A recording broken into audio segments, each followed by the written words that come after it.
Some lockdowns are planned, others, not so much. Schools conduct lockdown drills to keep students safe. But what happens when the danger is real? When the threat isn't a drill, but a horrifying reality? Today, we delve into 3 chilling true stories of school lockdowns that went wrong, leaving behind unanswered questions and lingering fear in the halls of education. Imagine this. The piercing shriek of the alarm bell cuts through the usual school day chatter. Teachers' faces turn serious, students exchange confused glances. It's a lockdown, but not the usual drill. This one feels different. The air crackles with an unnerving tension. In a crowded classroom amidst the sea of anxious faces sits a young student we'll call Sarah. Like everyone else, she huddles under desks, her heart pounding in sync with the frantic instructions echoing from the PA system. Time seems to warp, stretching into an eternity of whispers and stifled fear. Nature calls, and Sarah, unable to hold it any longer, nervously asks her teacher for permission to use the restroom. The teacher, hesitant but understanding, reluctantly agrees. After all, it's just a few doors down the hallway, right? With a pounding heart, Sarah tiptoes down the eerily silent corridor, her every sense on high alert. The usual bustling school now feels like a cold, abandoned movie set. She reaches the restroom, the familiar smell of disinfectant doing little to calm her racing pulse. Minutes crawl by. Sarah emerges from the stall, her anxiety replaced by a chilling realization. The lockdown is still in effect, but the school is eerily silent. No announcements, no hurried footsteps, no muffled whispers. She steps back into the hallway, her breath catching in her throat. It's deserted. The once crowded corridors are now vast, echoing spaces, the silence broken only by the faint hum of fluorescent lights overhead. Panic starts to set in. Where is everyone? What happened? Hello, is anyone there? Hello? Her mind races, conjuring up images fueled by whispered rumors of escaped convicts and unknown threats. She calls out, her voice trembling, but only silence answers back. She runs from classroom to classroom, each one empty, desks overturned, papers scattered on the floor as if abandoned in haste. A sense of dread washes over her. It's as though the entire school has vanished into thin air. Reaching the exit, she finds the doors chained shut, a heavy padlock mocking her with its impenetrability. She's trapped, alone. Hours pass. The once familiar school transforms into a labyrinth of shadows and whispers. Every creak of the building, every rustle of wind outside sends shivers down her spine. The lockdown is eventually lifted. The mystery of the sudden evacuation remains. But Sarah is never seen again. Some whisper about secret exits, others about something sinister lurking within the school walls. Her disappearance remains an open wound in the community, a chilling reminder that some lockdowns end with more questions than answers. A haunting reminder that sometimes the real danger lies not in what we know, but in the unsettling unknown. This story unfolds in a small-town school where everyone knows everyone, and the biggest concern used to be Friday night's football game. But that was before the lockdown. The lockdown alarm blared through the school, its urgency sending a shiver down my spine. I quickly ushered my students into the classroom's designated safe zone, my mind racing through the lockdown procedures drilled into us year after year. Each click of the lock, each drawn blind, did little to calm the fear gnawing at the edges of my composure. Huddled with her students, Mrs. Thompson tried to maintain an air of calm, but the silence outside was broken only by frantic whispers and the muffled sobs of a frightened student, amplifying the tension in the room. Then, through the small window on the classroom door, a chilling sight caught my eye. A figure stood motionless in the hallway, its back to the classroom. It was tall and slender, shrouded in shadow, its form almost blending into the darkness of the hallway. Mrs. Thompson, her heart pounding in her chest, tried to rationalize the image.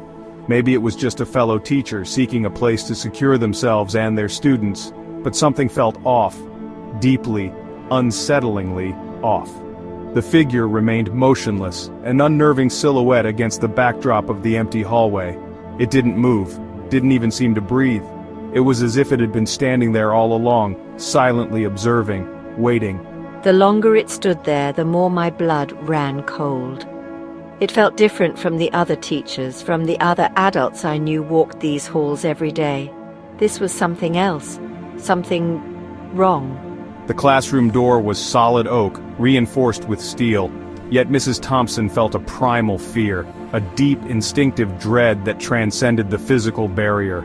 It was as if the figure outside radiated an aura of wrongness, a palpable sense of menace that seeped through the walls and chilled her to the bone.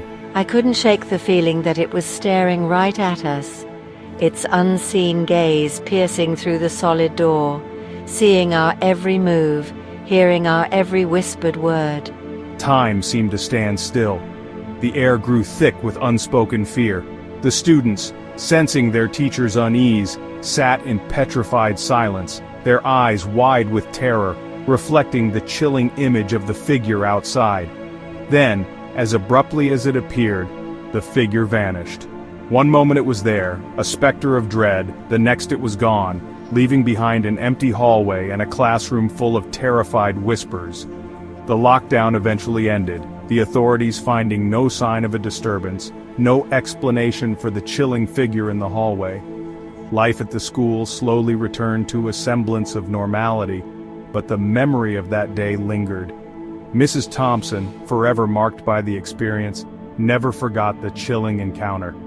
The faceless figure, its silence more terrifying than any scream, became a chilling reminder that some mysteries are never meant to be solved, their presence a haunting whisper in the corridors of our fears. Chapter 3. The Intercom Warning. The air in Northwood High crackled with an unusual tension. Whispers of a potential threat had been circulating for days, a palpable unease settling over the student body. Lockdown drills had become more frequent, each one amplifying the underlying fear. Then, one bleak afternoon, the unthinkable happened. A jarring, high-pitched tone pierced the air, signaling a school-wide lockdown. This was not a drill.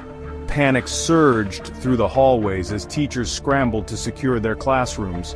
Herding students into corners, the echoing slam of doors punctuated by frantic instructions over the PA system. But something was different this time. As the principal's voice began to announce the lockdown protocol, it was abruptly cut off, replaced by a chilling silence. Then, a distorted, grotesque voice boomed through the speakers, its unnatural timbre sending shivers down the spines of everyone who heard it. "Hide!" it hissed.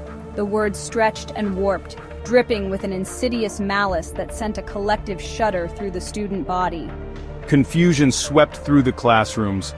This was not the usual protocol, not the voice of authority they were accustomed to. This was something else entirely, something sinister. "They can't protect you," the voice continued, its tone a chilling blend of mockery and menace. "They don't know what's coming." The voice seemed to slither through the speakers, penetrating every corner of the school. Fear, raw and primal, gripped Northwood High. Students clung to each other, tears streaming down their faces. "Find a place to hide," it whispered, its tone shifting from menacing to deceptively soothing. "But know this, they will find you." Then, as abruptly as it began, the voice on the intercom fell silent, leaving behind a chilling silence.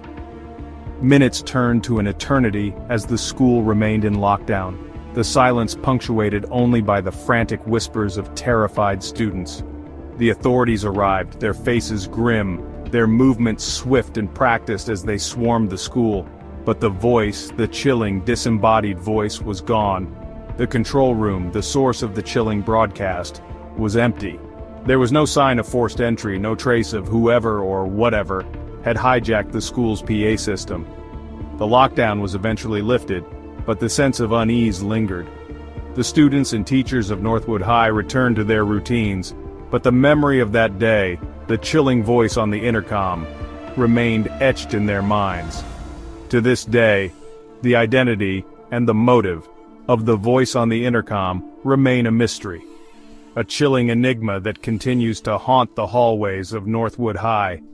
It serves as a chilling reminder that some threats are unseen, unheard, lurking in the shadows, waiting for the opportune moment to unleash chaos and fear. Some mysteries are never solved. The halls of these schools stand silent now, but their stories echo with unanswered questions. Did these events really happen, or are they just the products of overactive imaginations fueled by fear? You decide. If you enjoyed these creepy tales of school lockdowns gone wrong, give this video a thumbs up and subscribe for more spine-chilling stories. And be sure to share your thoughts and theories in the comments below, if you dare.